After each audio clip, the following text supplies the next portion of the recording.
My name is Rachel Evans, and until a few months ago, I thought I had a perfectly ordinary life. I'm 25, a graphic designer living in Portland, Oregon.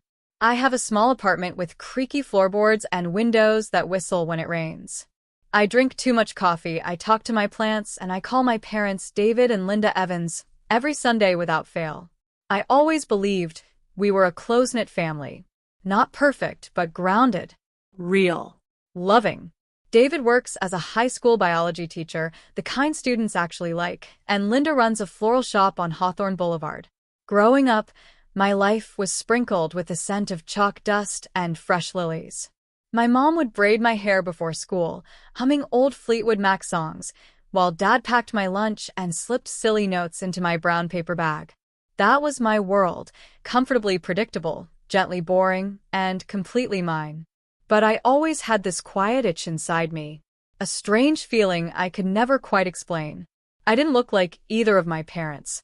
My dark curls were a mystery next to my dad's wheat blonde hair and my mom's auburn waves. They'd laugh it off, saying, "You must have taken after great-grandma Jeanette," though there were no pictures of her anywhere. I also never felt like I fit, not in a dramatic, rebellious teen kind of way. Just different. At holidays, when my cousins talked about family traits or old stories from the Evans lineage, I always felt like I was looking in through a window, not part of the scene. Still, I pushed those thoughts aside. I love my parents. They loved me. That was all that mattered, right? Then came the letter.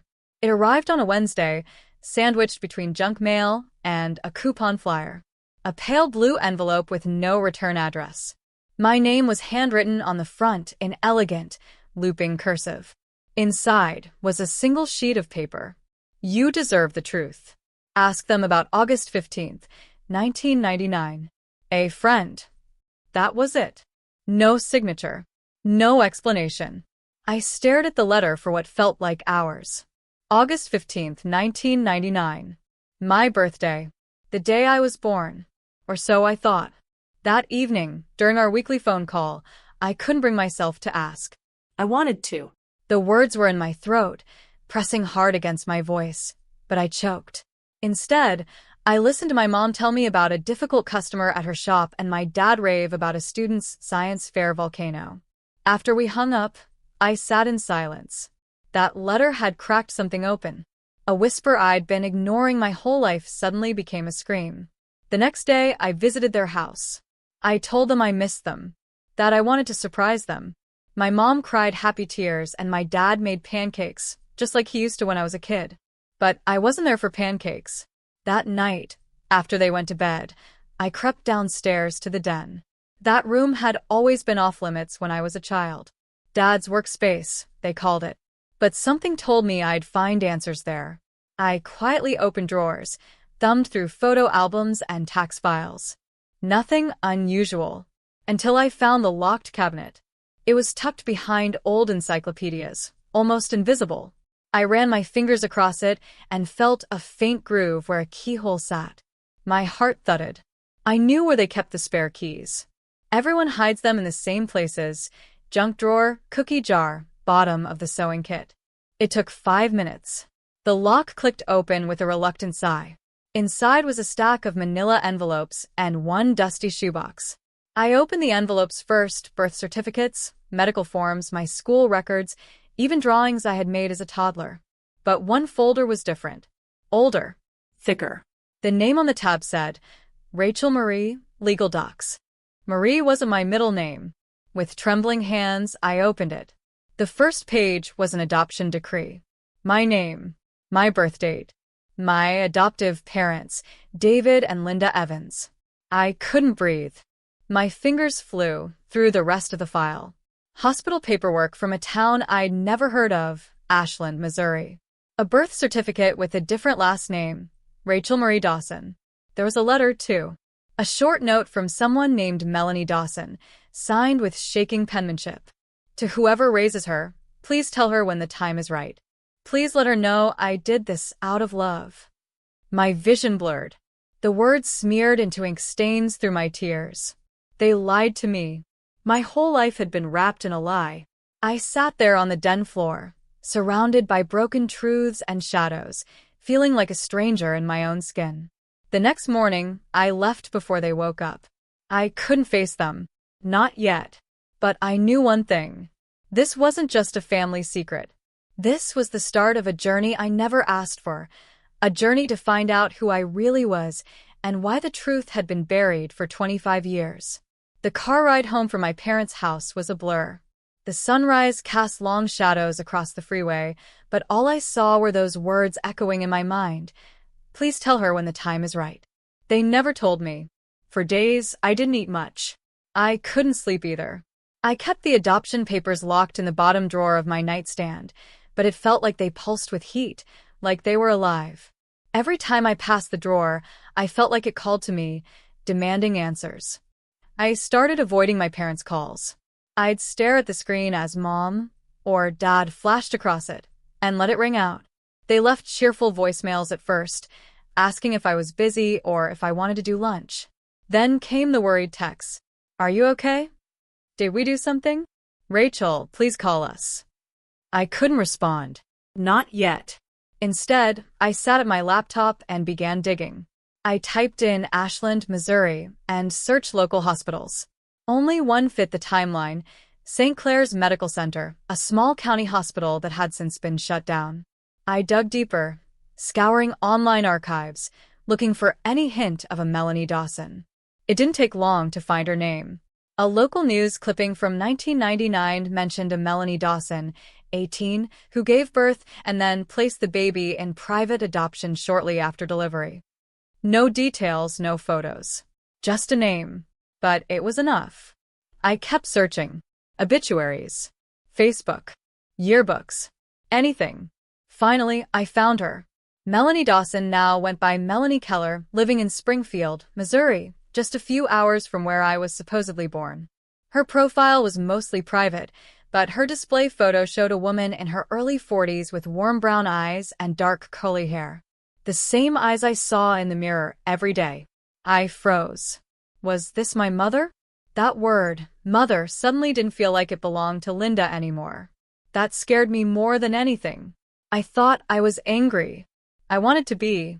But underneath the rage was a deeper ache. An emptiness I couldn't name. I opened my phone and texted Sam, my best friend since college. Need to talk. Urgent. Tonight.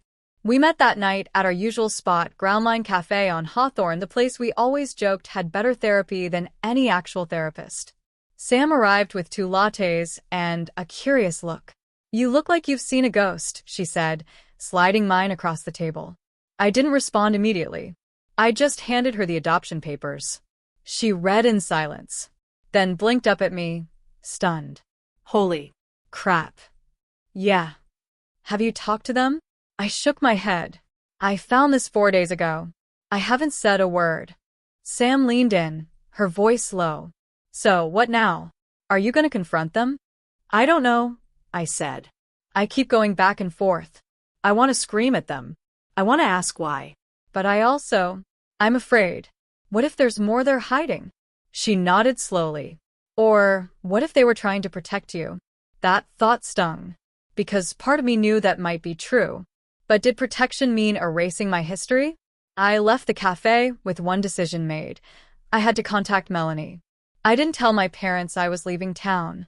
I packed a weekend bag, printed directions to Springfield, and hit the road with my heart thudding in my chest. It was a 7-hour drive. Plenty of time to imagine worst-case scenarios. Maybe she wouldn't want to see me. Maybe she'd deny everything. Maybe she'd be angry, or cold, or distant. Maybe she'd pretend I didn't exist. When I pulled into the quiet suburban neighborhood, my hands were shaking.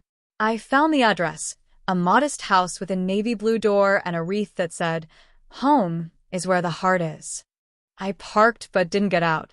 I sat there for 10 full minutes, gripping the steering wheel, staring at that door. Then it opened. A woman stepped out with a trash bag in one hand.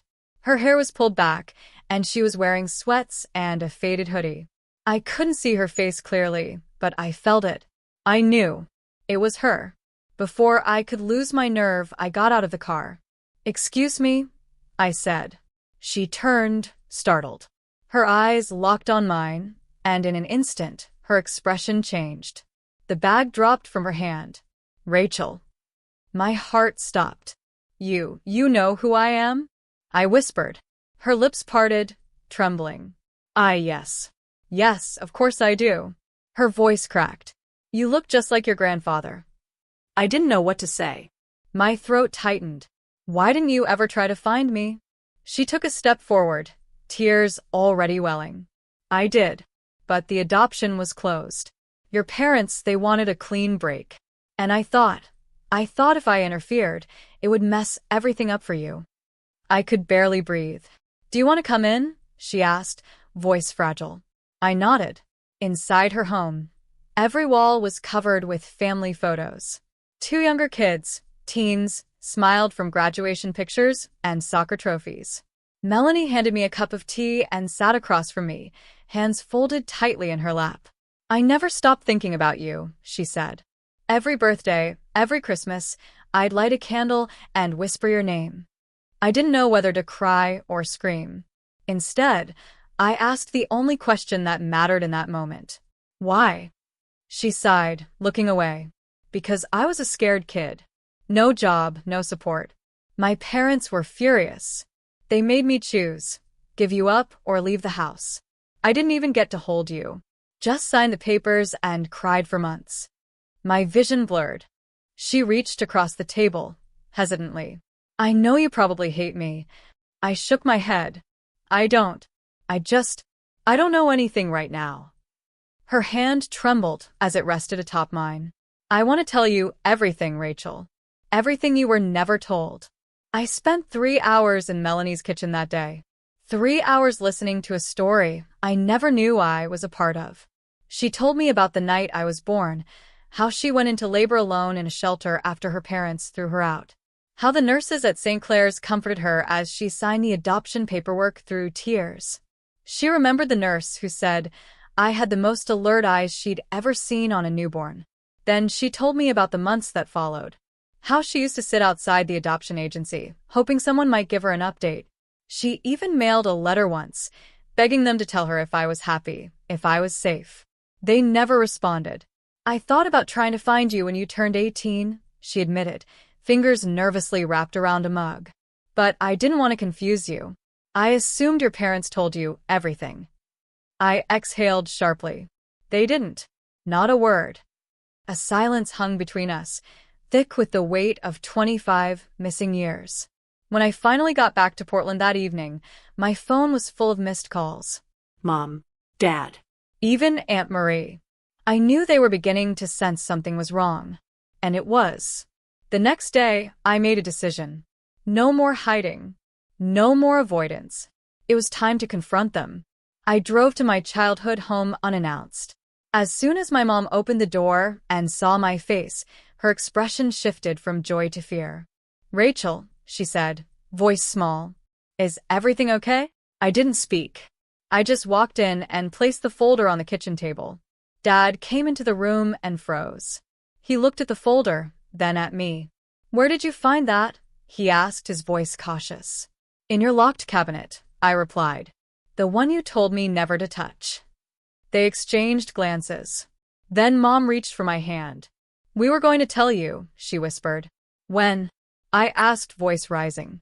When I turned 30. 40? On your deathbed? She flinched. Dad sat down slowly, burying his face in his hands. I deserve the truth, I said. All of it. And so, they gave it to me. They told me how they had tried to have children for 9 years. How every treatment failed. How they had nearly given up hope when a private agency reached out about a baby girl. You were perfect, Mom said, tears streaking her cheeks. We loved you from the second we saw you. But you lied to me, I snapped.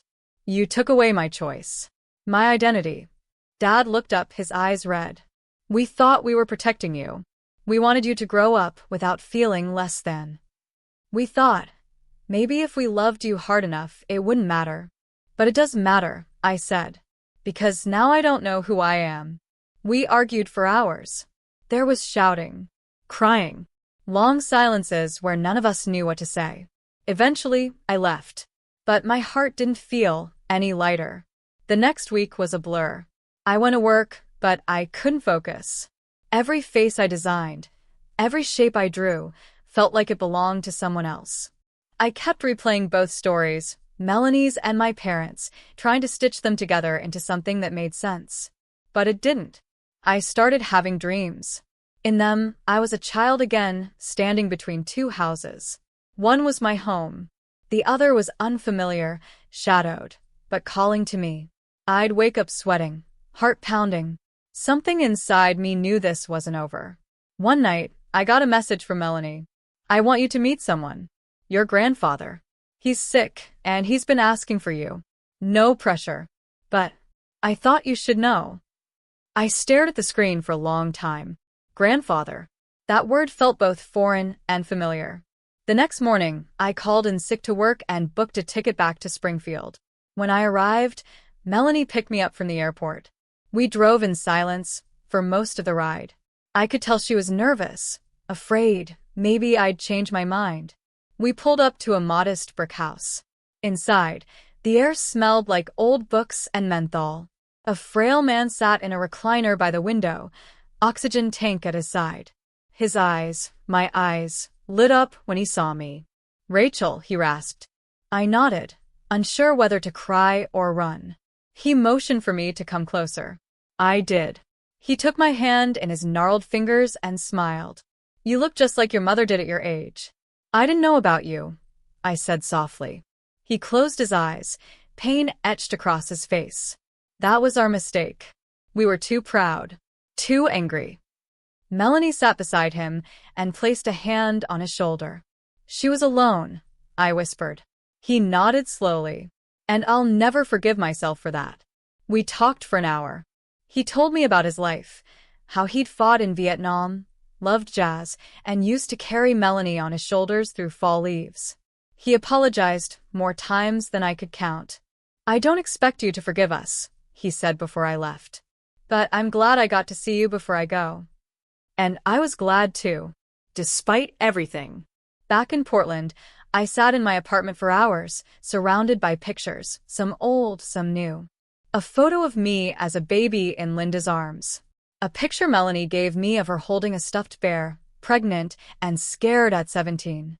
A photo of my grandfather as a young man, uniformed and proud. Two worlds. Both mine. I realized then I didn't have to choose. My story didn't have to be one or the other.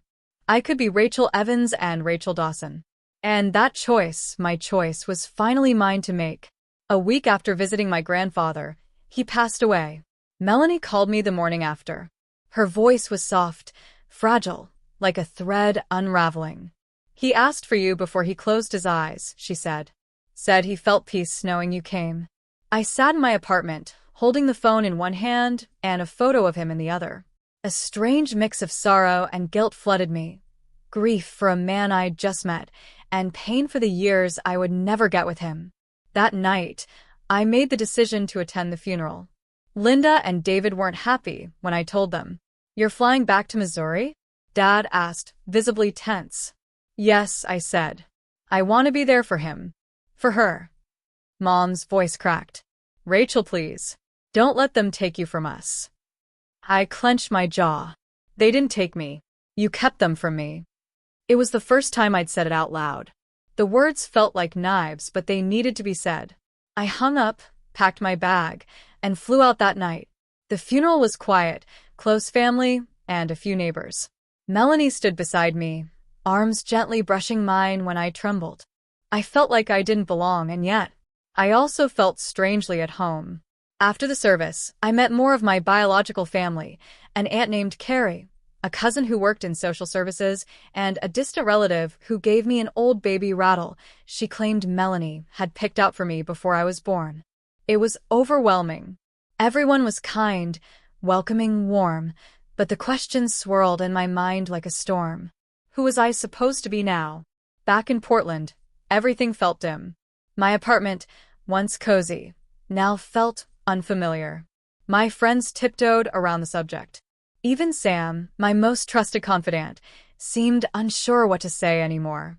That's when I decided I needed closure. Not from Melanie. From them. I drove to my parents' house on a rainy Saturday afternoon. I didn't tell them I was coming. When I knocked, Dad opened the door. His face was drawn, older than I remembered. Rachel, his voice was heavy with worry. I need to talk to both of you, I said. Now. We sat in the living room, the same place where we used to have movie nights and play board games. Now it felt like a stage, and I was about to perform the hardest scene of my life. I took a deep breath. You didn't just hide my adoption, I said. You took away my right to know who I am. You stole my roots. Mom started crying. We didn't mean to. But you did, I interrupted. Every time I asked why I didn't look like you. Every time you changed the subject when I mentioned baby photos or family traits. You lied. Dad leaned forward, elbows on his knees. We were afraid. Afraid that telling you would break something. That you'd stop loving us. Do you know what really broke something? I asked, my voice trembling. Finding out on my own. Reading it on a piece of paper alone in your den. The silence that followed was suffocating. Then Mom whispered, Are you going to leave us? That question hit me like a punch to the chest. I don't want to, I said. But I can't pretend things are the same anymore. You raised me, yes. And I love you. But I'm also someone else. Someone you never let me be. Dad's eyes welled with tears. So what do we do now? I stood up. You listen. You accept that I'm going to build a relationship with the woman who gave birth to me. And you stop acting like that's a betrayal. They nodded. Slowly. Hesitantly. I just want the truth to be part of my life, I said. All of it. As I turned to leave, my mom called out, Rachel? I paused. She walked up to me, shaking, and handed me a photo. It was of her and my dad, holding a tiny baby me in a hospital room. Her face was swollen from crying, but she was smiling, radiating love. I may not have carried you, she whispered, but I've loved you since the first moment I saw you. And that will never change. I looked at the photo, and I believed her. That night, I sat alone on my couch, the photo in one hand, and a letter from Melanie in the other. I had opened it earlier that week, unsure what I'd find. It said, No matter where this road leads you, I just want you to know, your story is yours now. You are not a product of our choices. You are a woman with the strength to choose for herself. I am proud of you. I always have been. I cried, not just for the pain, but for the release. The next morning, I made a decision. I would no longer be a passive character in my own story. I called both Melanie and my parents. I told them I was ready to talk. Together. I set a date for all of us to meet. In the same room. No secrets. No half-truths. It was terrifying, but it was the only way forward. Because the truth wasn't the end. It was the beginning. It took weeks to convince Karen and Mike to meet me. When they finally agreed, it was under one condition. No cameras, no lawyers, just a conversation. We met at a quiet little diner on the edge of town. I arrived early, heart pounding, hands sweating, running through all the questions I needed answered. I didn't want drama. I just wanted the truth. When they walked in, Karen looked older than I remembered. Her face was tired, her shoulders slumped like someone who had carried secrets far too long. Mike, on the other hand, still had that sharp stare, but even he looked weary. We sat down in silence until Karen broke it. I suppose you found the papers, she said softly, eyes fixed on the coffee mug between her hands. I nodded. Yeah, and a lot more. Mike leaned back, exhaling deeply. We always knew this day would come. Then why lie? I snapped, unable to hide the years of betrayal choking my throat. Why raise me in a home that never felt like mine? Why let me grow up feeling like a burden when the truth was something completely different? Karen's voice trembled. Because we were scared, Jason. We thought we were protecting you. Your biological mother. Don't call her that, I interrupted. Her name is Dana Mitchell. I met her. They both looked stunned. I found her. She's alive. She's not on drugs. She's not unstable. She's been looking for me for years. You lied to both of us. Karen's hand flew to her mouth. Tears welled in her eyes. Mike's face turned pale. She told you that? She told me everything. About how she was coerced into giving me up. About how you knew her, and how you two used her vulnerability to adopt me behind her back. Karen burst into tears, her hand shaking. It wasn't like that. You don't understand. Then help me, I said firmly. Make me understand. Mike looked down at the table, avoiding my eyes. His voice was low and gruff. Dana wasn't in a good place. She was young, broke, and on the run from an abusive situation. We tried to help her. We did. But then she got pregnant, and we thought you'd be better off with us. So we used some legal loopholes. She never even got to hold you. My jaw clenched. You stole me. Karen sobbed. We raised you the best we could. You were our son. No, I was your secret, I said, my voice rising. You kept me in the dark because you knew the truth would destroy what little control you had. There was a long silence. Then Mike looked me dead in the eye. What do you want, Jason? I hesitated. I hadn't even fully thought that far ahead. Revenge? Closure? Justice? I want my life back, I said finally. I want the freedom to know my roots, to choose who I call family. And I want you to own what you did. Not just to me, but to Dana. Karen wiped her tears, nodding. You deserve that. And more. Mike looked away, ashamed. I stood up. I'm not doing this out of hate. I'm doing this because I'm tired of living in someone else's story.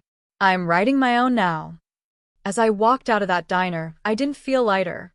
In fact, I felt the full weight of everything I'd uncovered pressing down on me. But I also felt free, because for the first time in my life, I knew the truth. And it was mine to carry, not theirs to hide. The months that followed were a strange mix of healing and unraveling. After that confrontation at the diner, I didn't see Karen or Mike again, not in person at least. A few letters came, mostly from Karen. Apologies soaked in ink, pages filled with regret and faded memories of lullabies and scraped knees. She talked about love, how real it felt, even if it was built on a lie. I read every word, but I didn't respond. Some things aren't healed with words. Some wounds just need time and space. But the real shift, the true beginning, happened when I stood on the porch of a small blue house on the east side of Charlotte, North Carolina. I clutched the edge of the wooden railing, my nerves spiraling as I stared at the door. Behind it was Dana Mitchell, my mother, not a myth, not a ghost. A woman who had spent 25 years wondering if I was okay. A woman who lost everything and still held on to hope. When she opened the door, her eyes filled with tears instantly. No words, just a shaky, whispered, Jason, as if saying my name would make the moment real. I stepped forward and hugged her. It wasn't neat or cinematic. It was messy. It was tight. It was desperate and overdue. We sat on her couch for hours, looking through photos she'd saved, journals she'd written to me over the years, birthday cards she never got to send. I couldn't believe how much of my life had been mirrored in her own silent rituals, lighting a candle every year on my birthday, keeping a drawer filled with toys she bought just in case I ever showed up. Did you hate them? I asked, referring to Karen and Mike. She shook her head. I hated what they did, but hating them wouldn't have brought you back. So I focused on loving you instead, even from far away. That one sentence undid me. It filled the hollow space I had carried for years. Someone had loved me without needing to control me. Someone had waited without bitterness. And now finally we had time. I didn't move in right away. I kept my apartment, kept working, kept my routines. But every weekend I visited her. We cooked together, she made a killer shrimp and grits, and we talked about everything. No subject was off limits. She wanted to know the good and the bad. I told her about school, about the loneliness, the pressure, the times I thought I was adopted but convinced myself it was paranoia. I told her how I always felt like I was performing for love instead of receiving it freely. She listened. And she never once tried to rewrite the past. That's what I respected the most. Eventually, I decided to go public with my story, not out of spite, but out of purpose. I wrote a long-form piece titled Stolen Son: How One Family Took Me and Another Waited for Me. It was published on a major storytelling platform and went viral. Thousands of people reached out, some with similar experiences, some just offering support. But the most important message came from Dana. She messaged, "You told our truth with power and grace. I'm proud of you, son." That word, son, hit differently now. It didn't feel borrowed anymore. It was mine, earned through fire, through pain, and through unbreakable love. The last time I saw Karen was at a community event I attended with Dana. Karen was across the room, quieter than I remembered. We locked eyes for a moment. She smiled faintly and nodded, like she knew I was where I belonged. That was enough. As for Mike, I never heard from him again. I think shame swallowed him whole. Or maybe silence was his final apology. Today, my life is far from perfect, but it's finally honest. I continue to write, but now with a voice rooted in clarity. I started a small nonprofit that helps adopted kids reconnect with their birth families if they choose to. It's called The Second Page, because everyone deserves to turn the chapter from confusion to truth. And Dana? She's not just my mother. She's my anchor. We spend Sundays together in the park. We laugh more than we cry now. We're building new memories to replace the stolen ones. It's not always easy. There are still questions, still aches. But love lives here. Real, raw, unfiltered love. If there's anything I've learned from this journey, it's this. Family isn't defined by secrecy or papers or who holds the birth certificate. Family is defined by truth, by presence, and by the courage to make things right. They thought they could erase my story, but I rewrote it in ink. And this time, I'm the author.